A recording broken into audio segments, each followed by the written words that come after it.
Surat dream સિટીના પ્રોજેક્ટમાં જો ટેક્સટાઇલ ઝોન ઊભો કરવાનું ગુજરાત ઇન્ડસ્ટ્રીયલ ડેવલપમેન્ટ બોર્ડનું આયોજન હોય તો federation of Surat textile traders association સરકાર સમક્ષ જમીનની માંગણી કરશે. પાલિકા કમિશનર મિલિંદ તોરવણે સાથેની ડ્રીમ સિટી વિશેની ચર્ચા પછી ફોસ્ટાએ બોર્ડ ઓફ ડિરેક્ટર્સની બેઠક બોલાવી હતી, જેમાં ટેક્સટાઇલ ઝોનમાં યાનથી લઈ કાપડ અને ગાર્મેન્ટનો વેપાર શક્ય બની શકે છે. એક નવું યાન બજાર અને કાપડ બજાર એકસાથે ડેવલપ થઈ શકે છે. ફોસ્ટા પ્રમુખ સવર પ્રસાદ બુધિયાએ જણાવ્યું હતું કે ટ્રેડિંગ ઓફિસ માટે હીરા ઉદ્યોગ જેટલો ભાવ કાપડ ઉદ્યોગ આપી શકશે નહીં. સુરતની ટેક્સટાઇલ સિટીની ઓળખ જાળવી રાખવા પણ સરકારે આ ઉદ્યોગને પ્રોત્સાહન આપવા રાહત આપવી જોઈએ.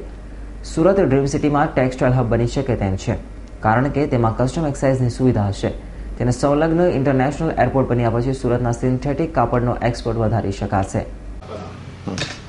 मेरा नाम सावर प्रसाद बुधिया, फोस्टा प्रेसिडेंट हूँ मैं, federation of Surat textile traders association.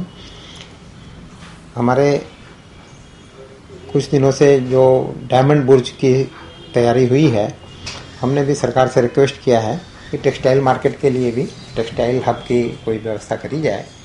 जो अच्छी बात लगी.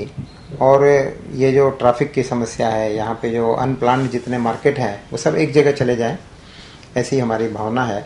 और इसके लिए हम लोग तैयारी बता रहे हैं कि हम लोग भी रेडी हैं, और सरकार अगर कोई जगह देती है या प्लान करती है तो ये बहुत अच्छा काम होगा.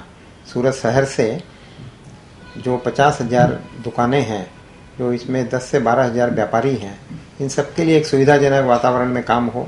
और नए व्यापारी, चूँकि यहाँ बहुत महंगी प्रॉपर्टी हो गई है, वहाँ रीजनेबल रेट में मिलेगी, तो और नए जो व्यापारी सूरत आना चाहते हैं वो भी आएंगे. इस तरह से हमारी भावना है. और हमने सरकार से रजूआत करी है, प्राइम मिनिस्टर साहब से भी रजूआत करी है, और हमें उम्मीद है कि ये काम हो जाएगा. कितना फायदा होगा बाहर जाएगा तो? बाहर जाने से धंधा तो बढ़ना ही है, क्योंकि बाहर से जो व्यापारी आते हैं, ट्रैफिक की प्रॉब्लम या न्यूसेंस, ये पोल्यूशन, वहाँ चला जाएगा तो वेल प्लान्ड होगा. तो जो लोग आ रहे हैं, जो व्यापारी भी जो नहीं आते हैं, फ़ोन पे काम कर रहे थे, वो भी आएंगे. और नए नए व्यापारी जिनको व्यापार करना है थ्रू आउट इंडिया से, क्योंकि सूरत टेक्सटाइल का हब है. ये तो 70% करीबन तो पूरे सूरत को, पूरे इंडिया को सप्लाई यही करता है. फिर जो एक्सपोर्ट हाउसेज हैं वो भी इधर उधर सब फैले हुए हैं, एक जगह आ जाए. वहाँ हम सोचते हैं एक्सपोर्ट हाउस अलग बने, कॉटन का मार्केट वहाँ बने. हमारे गुजरात में ही कॉटन सबसे ज़्यादा होता है, और इसकी इंडस्ट्रियाँ बाहर लगी हुई हैं, तो उनको भी सुविधा होगी, ट्रांसपोर्टेशन में फ़ायदा होगा. इस तरह से ग्रीन सिटी जैसा हम बनाना चाहते हैं वहाँ पे, जिससे सोलर से सब काम हो, पावर ज़्यादा खर्च ना हो, सब व्यवस्था वेल प्लान्ड होगी, तो ये बहुत अच्छा होगा. नई टाउनशिप हो जाएगी, ये इसलिए हम सोच रहे हैं.